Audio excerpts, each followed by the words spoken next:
Halo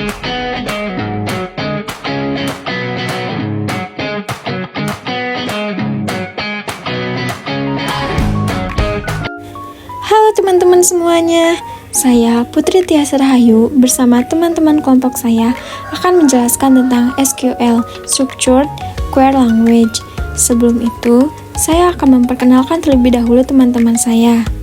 Yang pertama ada Sri Handayani, Pujiyanti, Resa Trisusanti, saya sendiri Putri Tias Rahayu, dan Rizky. Nah, sekarang kita akan memasuki ke materi pertama, yaitu ada definisi SQL.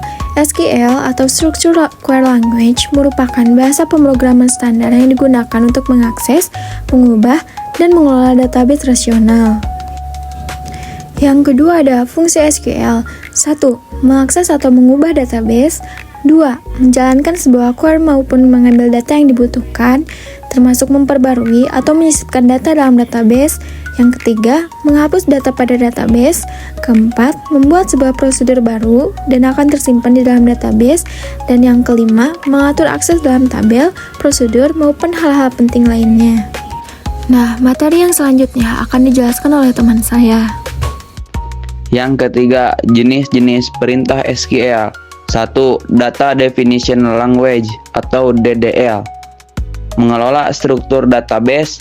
Perintah yang digunakan untuk mendefinisikan data seperti membuat tabel database baru, mengubah dataset, atau menghapus data.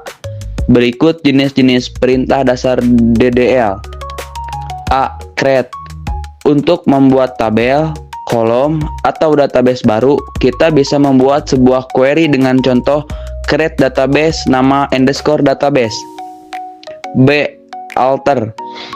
Yang biasa digunakan ketika seseorang ingin mengubah struktur tabel yang sudah ada, seperti nama tabel, penambahan kolom, perubahan maupun penghapusan kolom, serta menambahkan atribut lainnya. C. Rename. Digunakan untuk mengubah sebuah nama di dalam tabel atau kolom. Dengan menggunakan perintah ini, maka query-nya menjadi rename table, nama underscore table underscore lama to nama underscore table underscore baru. D. Drop. Digunakan untuk menghapus, baik berupa database, table atau kolom, hingga indeks. E. Show. Perintah DDL ini digunakan untuk menampilkan struktur sebuah tabel. Jenis-jenis perintah SQL yang kedua itu ada Data Manipulation Language atau yang bisa disingkat DML, yaitu memanipulasi data. Digunakan untuk memanipulasi data yang ada dalam database, seperti menambah, menghapus, mengubah, dan mengambil data. Berikut jenis-jenis perintah dasar DML. Yang pertama ada insert, yaitu untuk memasukkan sebuah record baru di dalam sebuah tabel database. Yang kedua ada select, digunakan untuk memanipulasi data dengan tujuan menampilkan maupun mengambil sebuah data pada tabel. Yang ketiga ada update, dapat digunakan ketika ingin melakukan pembaruan data di sebuah tabel. Contohnya, jika ada kesalahan ketika memasukkan sebuah record, kamu tidak perlu menghapusnya dan bisa diperbaiki menggunakan perintah ini. Yang keempat ada delete, yang bisa digunakan ketika kamu ingin menghapus sebuah record yang ada dalam sebuah tabel. Yang ketiga adalah Data Control Language atau yang disingkat dengan DCL, yaitu untuk mengatur hak akses.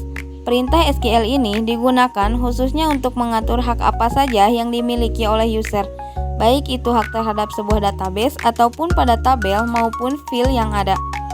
Berdasarkan perintah dasarnya, DCL terbagi menjadi dua perintah utama, yaitu 1. Perintah green. Perintah ini biasanya digunakan ketika admin database ingin memberikan hak akses ke user lainnya. Tentu, pemberian akses ini dapat dibatasi ataupun diatur. Yang kedua yaitu perintah revoke. Kebalikan dari gain, revoke terkadang sering digunakan untuk mencabut maupun menghapus hak akses seorang pengguna yang awalnya diberikan akses oleh admin database melalui perintah green sebelumnya. Di sini untuk kesimpulannya, SQL adalah alat penting dalam pengelolaan data di sistem basis data. SQL juga sebagai sebuah bahasa khusus yang digunakan ketika membuat maupun mengolah database dalam sebuah website.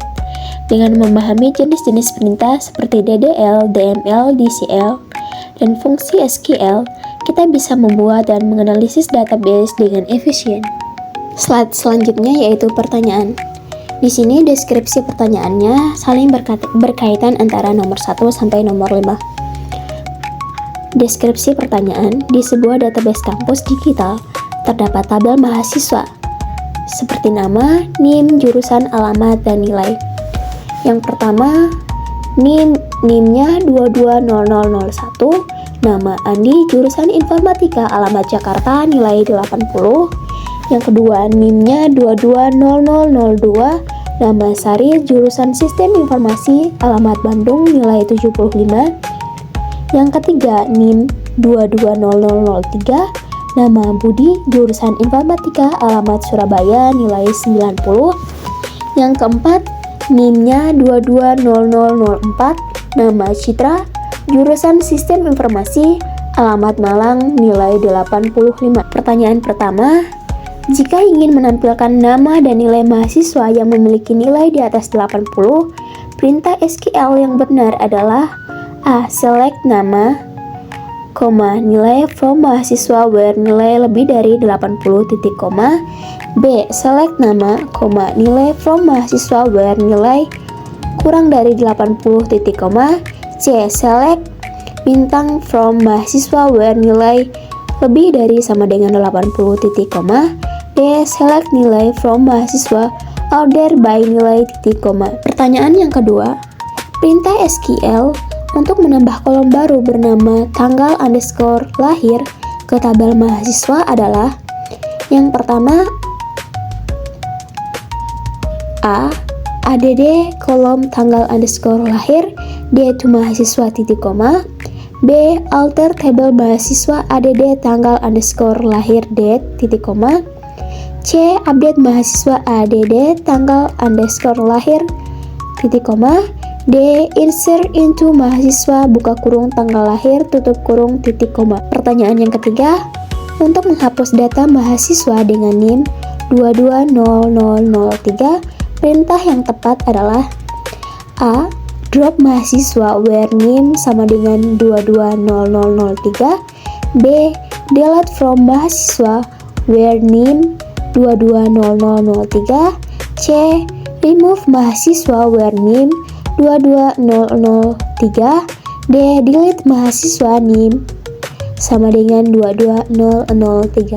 Pertanyaan yang keempat, jika ingin mengubah nilai mahasiswa atas nama Sari menjadi 85, query SQL-nya adalah A. update mahasiswa set nilai sama dengan 85 where nama sama dengan Sari, B. update mahasiswa nilai sama dengan 85 where nama sama dengan Sari, C. set nilai sama dengan 85 where nama sama dengan Sari, D.